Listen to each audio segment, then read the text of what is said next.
여러분 반갑습니다. 반도체 오빠 천마쌤입니다. 항상 여러분과 함께하는 즐거운 마음으로 살고 있는 천마쌤입니다. 네, 여러분 오늘도 좋은 하루 보내시고요. 항상 늘 즐거움과 기쁨이 가득했으면 좋겠어요. 요즘 보니까 그 찌양 관련된 이야기들이 좀 많이 들리네요. 어제 보니까 1000만 유튜버던데 참 구독자가 1000만이라는 게 참 대단합니다. 하지만 보니까 그 쯔양도 아픈 과거가 있었네요. 전 남친으로부터의 그 폭행, 야 진짜 폭행, 갈치, 하여튼 별의별 잡놈짓을 다 했더라고. 그 전 남친이라는 사람이. 음? 그리고 또 그 쓰레기 같은 그 레카 그 유튜버들로부터 좀 많은 피해를 당했던 것 같아요. 하여튼 참 안타까웠습니다. 그런 또 속사정이나 그 뒷이야기를 들어보니까 참 사람이라는 게 이 앞과 뒤는 다른 것 같아요. 앞에서 볼 때는 참 좋아 보여도 그 뒷모습은 상당히 좀 어떻게 보면 우울하고 얼마나 괴롭겠어요.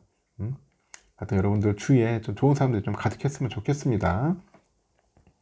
돈 많고 하는 사람이 중요한 게 아니고 착한 사람이 중요한 것 같아요. 착한 사람, 착하고 나를 이해해주고 사랑해주는 사람을 꼭 만나길 바랍니다. 뭐 연인이든 친구든 간에요. 그리고 저는 여러분에게 항상 이야기를 해주고 싶은 게 있어요. 항상. 그러다 보니까 아침마다 이렇게 이야기를 합니다. 뭐 주식 투자 얘기도 좋지만은, 뭐 인간관계, 사람 사는 관계에서 중요한 이야기들이 많더라고요. 엑기스 같은 그런 이야기를 제가 자꾸 전달하는데, 여러분들 듣고 내 것으로 만들면 상당히 좀 유익할 겁니다. 이 다른 사람보다도 늘 한 발 앞서는 그런 센스 있는 사람이 있어요. 센스 있는 사람이 있는데 그런 특징이 있더라고요. 이 모르면 열심히 하고 따라 배웁니다. 모르면 열심히 따라하고 배우는 건데 이 센스 있는 사람은 자신이 어떤 일에도 서툴다고 해가지고 그 눈치 보느라 일을 그르치지도 않아요. 불안함에 회피하려 하지도 않습니다. 그저 열심히 배우고 따라 하려 할 뿐이야. 따라 하려 할 뿐이다. 응? 열심히 배운다는 거죠. 그리고 일을 미루지 않고 곧장 시작을 한 거야. 손도 야무지고 추진력이 강해요. 해야 할 일이 주어지면은 미루는 법 없이 곧장 시작하는 거죠. 또한 모르는 게 생기면 그때그때 망설임 없이 도움을 구한다고 합니다. 세 번째는 눈치가 빠르고 아주 상황 파악을 잘한다는 거예요.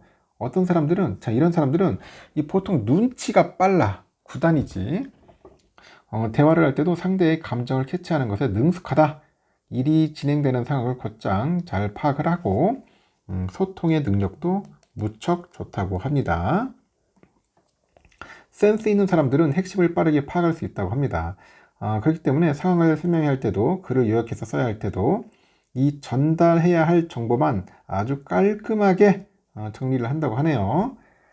배울 점이 있는 사람을 발견을 하면은 그 지점을 자신의 것으로 만들기 위해서 유심히 관찰을 하는 거예요. 유심히 관찰을 하는데 그러고는 마치 카멜레온처럼 배운 점을 자신의 방식대로 소화를 한다고 합니다.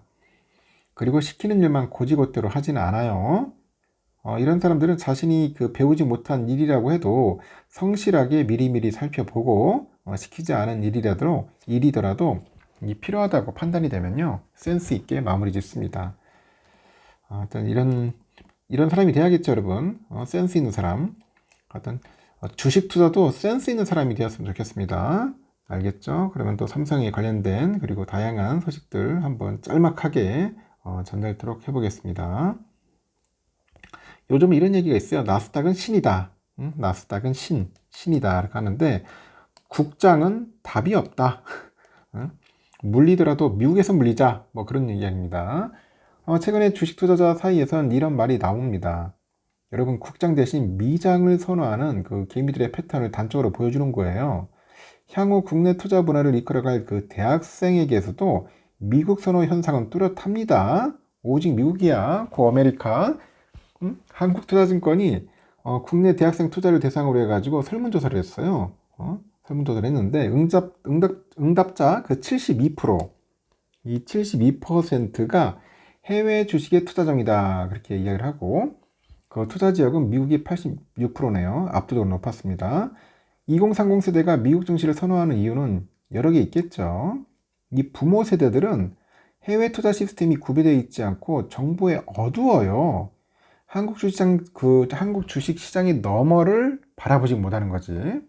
반면에 젊은 층은 방대한 해외 정보를 토대로 해가지고 적극적으로 투자에 나서는 거죠. 한편 국내 기업 실적 하락과 외국인과 기관을 쫓지 못하는 그 정보의 비대칭, 금융투자 소득세 등 각종 규제 등이 국장을 기피하는 요인으로 꼽힙니다. 지난 4월 19일에요. 그 AI 랠리를 이어온 엔비디아가 하루 사이에 10%나 폭락을 합니다.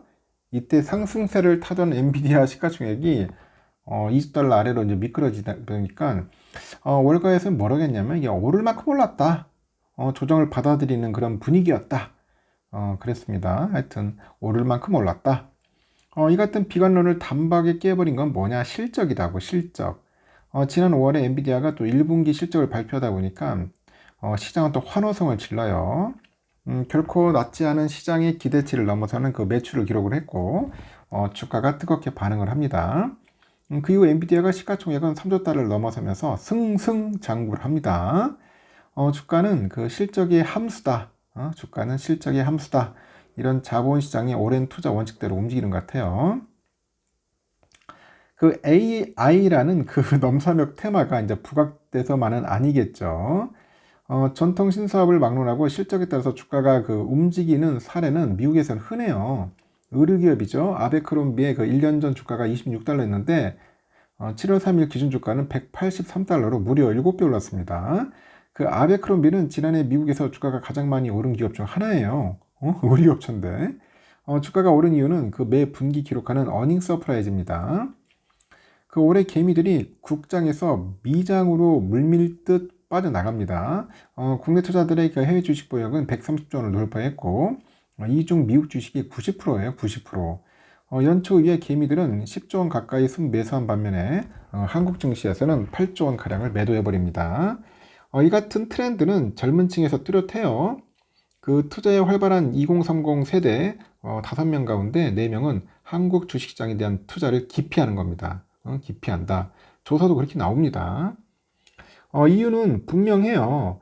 한국 증시는 발버둥을 쳐도 오르지 않는데 미국 증시는 실적이 따라주면은 주가가 충분히 반영을 합니다. 그 JP 모건 자산운용에 따르니까 최근에 10년 동안에 한국 지수가 연평균 3.6에서 3.6% 상승을 했다는 거죠. 미국이나 뭐 일본 등과 비교를 했을 때 격차가 크고 10년 평균 수익률이 3%라면 그냥 예금에 돈을 넣는 편이 낫다는 말이 나와요. 그래서 위험을 무릅쓰고 굳이 주식 투자를 할 필요가 없는 그런 수준이라고 합니다. 개미들은 미국은 예측 가능하다 이렇게 입을 모읍니다. 예측 가능하다. 미국에서는 잘 나가는 그런 스타 기업을 찾기는 쉽고요. 주가가 실적 상승을 반영합니다. 과거에 이 테슬라라는 기업 있잖아요. 글로벌 증시를 이끌었듯 최근엔 엔비디아, MS, 마이크로소프트가 AI 시대를 이끄는 거예요. 한국에서는 HBM 그 반도체를 주도하는 SK 하이닉스가 이제 선전하고 있는데 한 AI 시대를 이끈다고 평가하기는 힘들어요. 게다가 그간에 글로벌 반도체 시장을 주도해온 삼성이 HBM에서 별다른 성과를 내지 못하면서 한국 증시에 찬물을 끼얹어 버렸습니다. 삼성이. 나쁜 삼성. 하여튼 코스피 시총의 21%를 차지하는 삼성전자 주가가 오르지 못하다 보니까 코스피 반등은 사실상 힘들고 삼성전자 부진과 함께 한국은 G20 국가 중 고점을 경신하지 못한 7개국 중에 하나다. 아주 쪽팔린다. 게다가 그 한국은 기업이 이익을 내도 주가가 뜨뜻미지근해요. 뜨뜻미지근하는데 지난해 코스피 이익 성장률은 22%였는데요. 주가 상승률은 19%에 불과합니다. S&P 500 이익 성장률이 6%대였으니까 주가가 24% 뛴 미장과는 대조적입니다. 이렇게 잊을만 하면 터지는 주가 조작이나 대주주의 갑작스러운 매도, 그리고 임직원 횡령 배임 사건 등은 K증시 패싱을 부릅니다. 지난해 주가 조작 사건에 연루된 상장사는 15곳인데 특히 지난해 4월 라더견 일당은 2, 3년에 걸쳐서 주가를 최대 20배 가까이 끌어올리는 신종 기법으로 투자자를 당황하게 했어요. 주가 조작이 그 훑고 지나간 종목은 줄 하한가 사태가 이어졌고 그 피해는 온전히 개미들이 떠안습니다. 그 반면에 미국 증시는 그 시장 규모가 커요. 큰데다가 그 작전권에 대한 처벌수위가 높아가지고 세력이 활동하기 쉽지는 않습니다. 또한 한국에서는 내부자나 그 기관 투자자들이 좋은 실적을 먼저 알고 그 선매집한 뒤에 실적 발표 뒤에 주가가 그 대래 하락하는 그런 사례가 빈번해요. 그래서 주가는 실적이 함수 대신에 그 뉴스에 팔라는 말이 한국 시장에서 더 잘 통한다고 합니다. 금융투자 소득세 논란 역시 K증시를 외면하게 하는 요인이라고 해요. 사람들 미국 증시에 왜 투자하냐고 물어볼 일이 아니라 한국 증시를 왜 고집해야 하냐고 반문을 해야 한다고 합니다. 왜 한국 증시를 왜 고집해야 돼? 반문을 해야 한다는 거예요. 기업 경쟁력, 성장성, 주가 예측 가능성, 공정성 등에서 미국이 한국보다 훨씬 낫다는 거죠. 그래서 한국의 유일한 강점은 세금제도 있는데 이 금투세를 부과하면 이마저 사라진다. 그래서 K증시는 안 하는 게 상책이다. 제가 늘 이야기하지 않습니까? 여러분에게 될 수 있으면 하지 마세요. 여러분 돈 벌려고 주식 투자하는 거지, 뭐 서비스 하려는 거 아니지 않습니까? 노템은 그 삼성전자 그 모바일 사업부 사장이 연내 갤럭시 AI 탑재 그 제품 수를요 한 1억대에서 2억대로 상향을 했네요. 엄청나네. 연내 구글하고 퀄컴과 함께 이제 확장 현실이라고 하잖아요. XR 플랫폼이라고 하는 것 같은데 이거를 출시하겠다는 계획도 공개를 했고요. 업계에서는 그 삼성이 애플의 9월 첫 AI폰 출시에 맞서서 이미 선점 중인 글로벌 AI폰 시장의 지배력을 굳건히 하고 있어서 앞서서 애플의 그 이 MR 기기 애플 비전 프로가 시장 기대에 못 미친 점을 참고해서 XR 기기 대신에 플랫폼을 먼저 조성하는 쪽으로 노선을 수정했다는 해석이 있습니다. 그래서 노 사장은요, 10일날 프랑스 파리에서 열린 갤럭시 건팩 2024 직후에 그 진행된 기자 간담회에 올해 연말까지 2억대의 갤럭시 제품에 갤럭시 AI를 적용할 것이다. 연초 그 자사의 첫 AI폰 갤럭시 S24 시리즈를 내놓으면서 밝혔던 1억대 목표를 2배로 늘려요. 노 사장은 2023년 이후에 출시된 모든 갤럭시 단말에 갤럭시 AI를 업데이트해가지고 2억대 목표를 달성하겠다는 구상을 갖고 있더라고요. 그리고 기존에는 단말 그 하드웨어 성능의 한계를 고려해가지고 플러그십 모델인 갤럭시 S 시리즈 등으로 지원 대상을 한정을 했는데 이번 업데이트에서는 갤럭시 A 시리즈와 같은 보급형 그 모델에도 지원하겠다고 합니다. 노 사장은 그 갤럭시 AI 지원 범위를 확대하는 그 이유로 AI 대중화 그리고 고객 만족 내세우더라고요. 일각에서는 그 제기되는 AI 서비스 유료화 관측에 대해서는 25년까지 모든 AI 기능을 무료로 제공한다는 방침에는 변함이 없대요. 업계에서도 갤럭시 AI 지원 단말 그 확대 결정이 삼성전자가 AI폰 시장 지배력을 유지하는 핵심 전략일 것으로 보고 있는데 애플이요 그 9월에 자사 첫 AI 서비스인 애플 인텔리전스가 탑재된 아이폰 16을 내놓으면서 하반기에는 아주 치열해질 AI폰 경쟁에 대비하기 위함이라는 분석이에요. 앞서서 애플도 그 애플의 인텔리전스를 과거 출시 단말에도 지원하겠다고 밝혔는데 삼성전자보다는 지원 범위가 좁고 한정적이다 그런 평가가 있다는 겁니다. 노 사장은 또 앞서서 언팩 마무리 발언에서 소문만 무성했던 그 XR 사업을 구체화하는데 깜짝 발표를 합니다. 지난해 1월 발표에서는 구글하고 퀄컴과 협력해서 XR 기기를 만드는 것을 목표로 했어요. 근데 이번에 언팩에서 기기가 아닌 플랫폼부터 형성하겠다 이렇게 선언을 한 거죠. 이와 관련해서 노 사장은 기자간담회에서 XR과 같은 새로운 카테고리, 이 카테고리는 기기 자체도 중요한데 이 소비자가 좋은 경험을 누리기 위해서는 에코시스템 확보가 중요하다고 합니다. 그래서 노선 변경 배경을 설명을 했고요. 삼성전자가 처음부터 제대로 된 XR을 만들겠다고 선언을 한 것으로 풀이됩니다. 애플의 비전 프로가 초반에는 흥행에는 성공을 했는데 컨텐츠 부족 등 플랫폼 문제로 기세를 이어가지 못한 점을 참고한 것 같습니다. 그리고 노 사장은요 이번 언팩에서 공개한 갤럭시 Z 폴드 6랑 플립 6의 목표 판매량을 전작 대비 2자릿수 이상 성장률로 잡고 강한 자신감도 내비친 겁니다.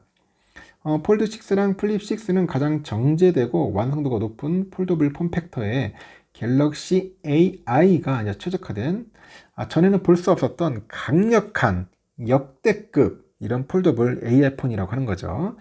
내부적으로는 폴드 5 대비 10% 이상 성장해야겠다는 목표를 가지고 있다고 합니다.